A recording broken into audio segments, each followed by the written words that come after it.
అందరికీ నమస్కారం. ఇంతకు ముందు వీడియోలో ప్రజ్ఞాశక్తి అంటే ఏంటి, ప్రజ్ఞాశక్తిని పెంపొందించేటటువంటి వివిధ మార్గాలేంటి, అనేక రహస్య మార్గాలు ఇవ్వటం జరిగింది. అంతేకాకుండా ప్రజ్ఞాశక్తి ద్వారా మన సమస్యల్ని ఎలా పరిష్కరించుకోవాలో కూడా తెలియచేయడం జరిగింది.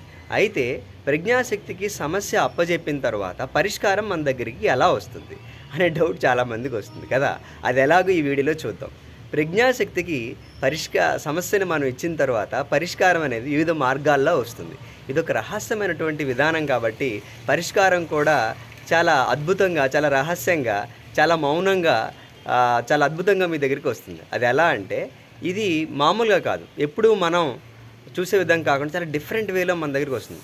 మీరు ఏదైతే సమస్య కోసం పరిష్కారం కోసం నిరంతరం ఎదురు చూస్తున్నారో ఆ పరిష్కారానికి సంబంధించింది ఒక వ్యక్తి మాటల ద్వారా మీరు స్పీచ్ వింటూ ఉంటారు, ఆ స్పీచ్లో వస్తుంది. లేదా ఒక వ్యక్తి మీ దగ్గరికి సడన్గా వచ్చి ఒక విషయం చెప్తూ ఉంటాడు మీరు అడగకుండానే. ఆ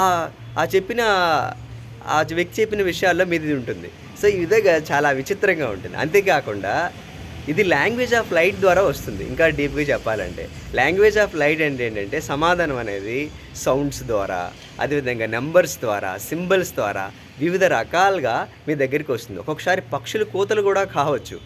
ఓకే, సో రకరకాలుగా మీ దగ్గరికి సమాధానం రావడం జరుగుతుంది. అది పట్టుకోవాలంటే మీరు ఖచ్చితంగా నేను చెప్పాను కదా, సైలెన్స్ అండ్ సాలిట్యూడ్ని ఖచ్చితంగా ఉపయోగించాలి. అంటే మీరు కొద్దిగా మౌనంగా ఉంటూ నిరంతరం గమనికలా ఉండాలి.